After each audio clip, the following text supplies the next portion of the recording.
Hello दोस्तों, मैं doctor रश्मि त्रिपाठी आपका अपने चैनल लव फाइटर्स एकेडमी में स्वागत करती हूँ।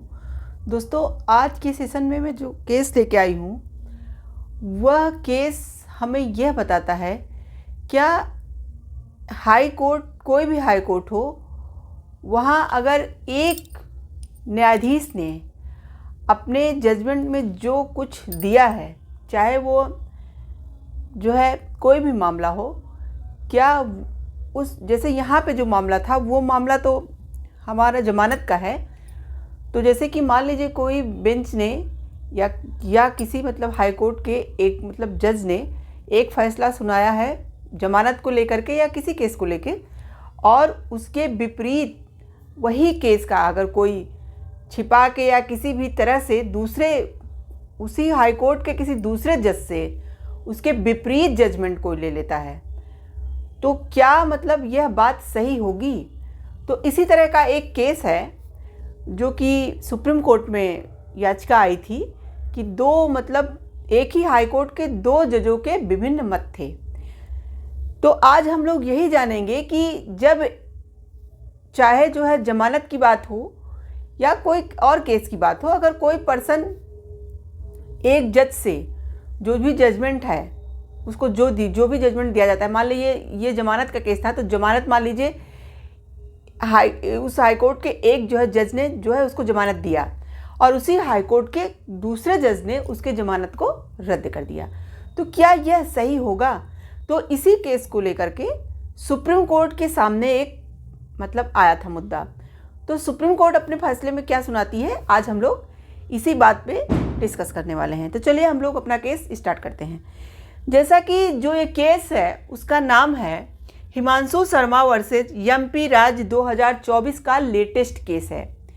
यह केस बहुत ही इंपॉर्टेंट है जुडिशरी की तैयारी करने वाले बच्चों के लिए और लॉ फील्ड से जुड़े हुए हर पर्सन के लिए और एक आम इंसान के लिए भी, क्योंकि ये दो जो है एक ही हाई कोर्ट के दो जजों के विपरीत निर्णय हैं। तो वहाँ पे यह बात देखिए सुप्रीम कोर्ट में गई है, तो सुप्रीम कोर्ट अपने फैसले में क्या बताते हैं। तो जैसा कि यह जो केस है हिमांशु शर्मा वर्सेस एमपी राज्य का, इस केस में क्या होता है कि जब जो पर्सन रहते हैं उनके ऊपर जो भी एफआईआर वगैरह कराया गया था, तो उन्होंने अपनी जब जमानत याचिका हाई कोर्ट में डाली, एमपी हाई कोर्ट में, एमपी के एक हाई कोर्ट में डाली थी, तो वहाँ पे क्या होता है कि उस हाई कोर्ट में उन्हें क्या होता है कि जमानत दे दी जाती है।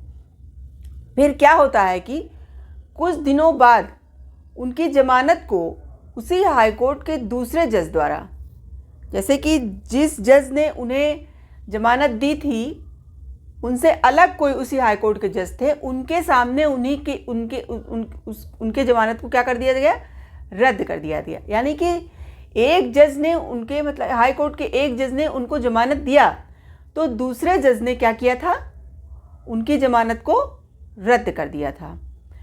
तो यही मामला तब जो ये अपील करता थे ये सुप्रीम कोर्ट गए, मतलब इनका ये कहना था कि भाई एक जज साहब ने तो मुझे मतलब जमानत दे दिया था, फिर दूसरे जज साहब ने मेरी जमानत को ही रद्द कर दिया, तो ऐसे कैसे हो गया?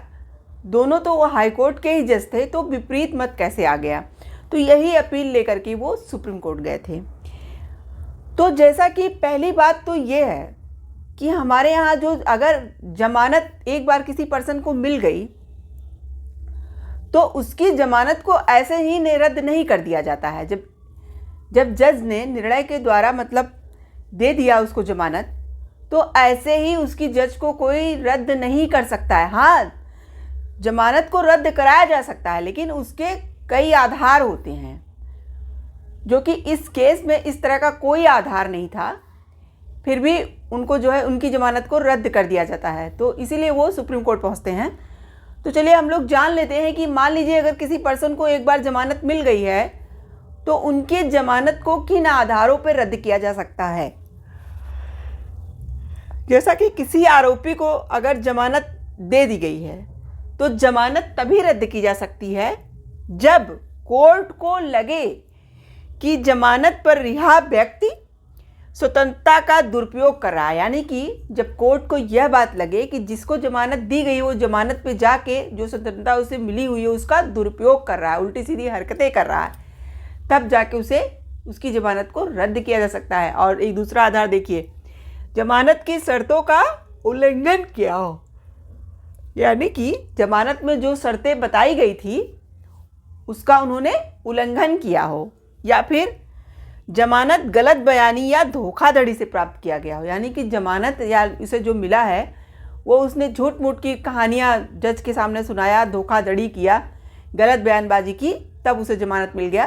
तो अगर कोर्ट को इस बात का सबूत मिलता है तो वो तब वहाँ पे जो है रद्द कर सकती है जमानत को। और देखिए, वैधानिक प्रावधानों की अनदेखी में जमानत दी गई हो, यानी कि कुछ ऐसे प्रावधान थे जिसको अनदेखा कर दिया गया रहा हो, यानी कोर्ट की नज़र से बच गया हो या किसी कारणवश नहीं देखा गया हो, तो वहाँ पे भी बाद में जब बात पता चले तो भी जमानत रद्द की जा सकती है। और इनके केस में ये था, इनका ये कहना था कि इनके केस में ऐसा कुछ भी नहीं हुआ था, तब भी जज ने इनकी जमानत को रद्द कर दिया था। और देखिए यहाँ पे एक बात और कही गई है कि जो जमानत मतलब अभी सुप्रीम कोर्ट के सामने जाएगा तो सुप्रीम कोर्ट अपनी सारी बातें इनसे कहेंगे, वही सब जो मैं आपको भी बता रही हूँ।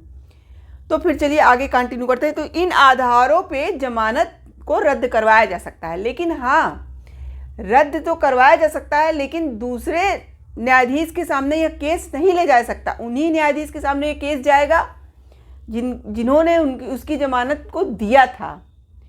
ये नहीं है कि केस कोई और देख रहा था और आप लेकर के किसी और जज के साथ पास चले गए। तो यहाँ पे कहा गया है कि दायर जमानत को रद्द करने का आवेदन उसी न्यायाधीश के समक्ष रखा जाएगा जिसने आरोपी को जमानत दी थी। ऐसा सुप्रीम कोर्ट अभी इस फैसले में भी बताएंगे अपना।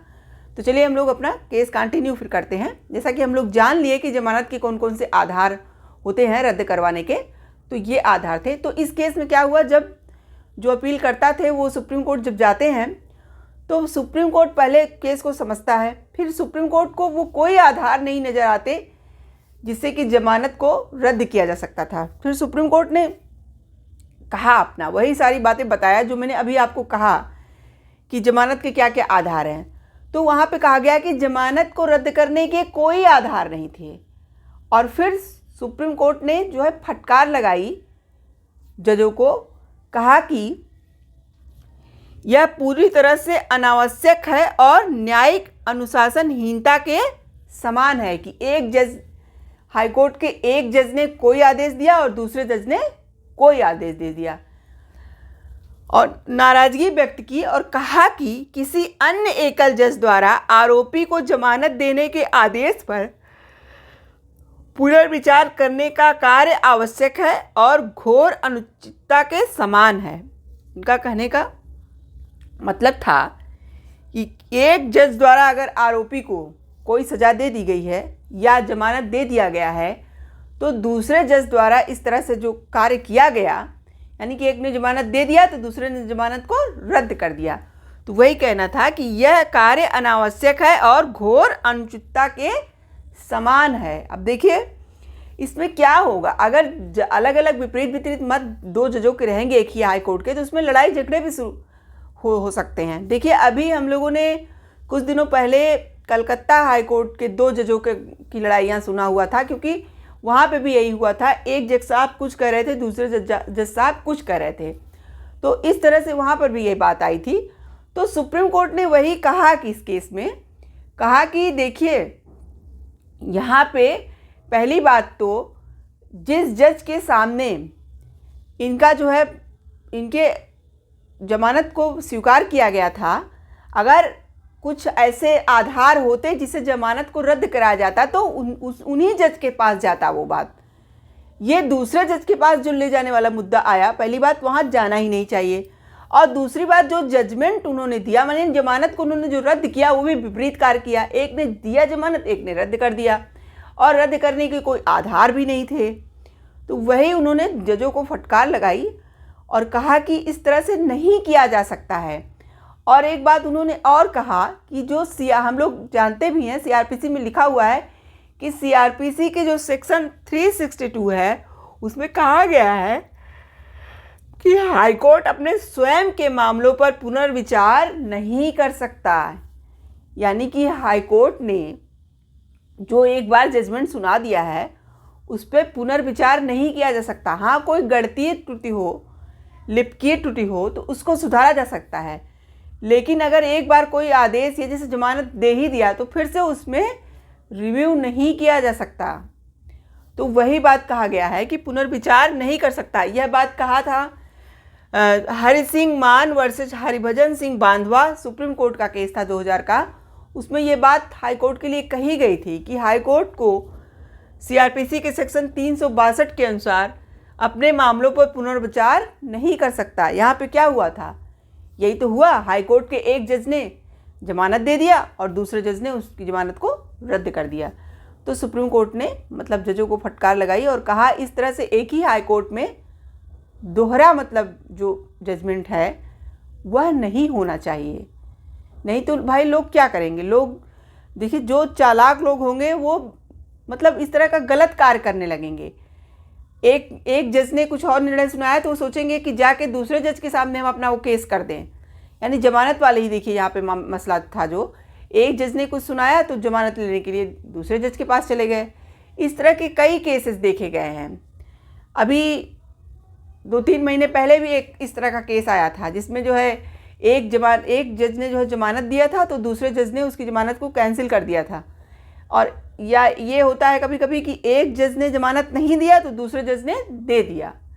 तो ये भी होता है, लोग मुद्दे को छुपा लेते हैं या धोखाधड़ी के साथ दूसरे जज के सामने केस पेश कर देते हैं। वो जान नहीं पाते हैं तो अपने जजमेंट में वो अपने अनुसार निर्णय दे देते हैं, या जमानत का मामला हुआ या कोई मामला हुआ तो इस तरह से काम होता है। तो यहीं पे ये जो सुप्रीम कोर्ट है उन्होंने यही बात कहा कि इस तरह का नहीं होना चाहिए। जो भी केस इस तरह के आते हैं, जमानत का मुद्दा हो चाहे जिसका मुद्दा हो, जिस जज के सामने इस तरह के केस की सुनवाई हुई थी उन्हीं जज के सामने फिर से ये केस जाना चाहिए, किसी और के सामने नहीं जा सकता। और दोनों मतलब इसीलिए दोनों के फैसले डिफरेंट आ जाते हैं, तो वहाँ पे यह बात सही नहीं है। तो आशा करते हैं कि आज का केस आपको समझ में आ गया होगा। आप मेरे चैनल को लाइक कीजिए, सब्सक्राइब कीजिए, शेयर कीजिए और बेल आइकन को दबाइए, जिससे ऐसे ही नए नए केसों से मैं आपको रोज़ अवगत कराती रहूँ। आज के लिए बस इतना ही। Thank you very much.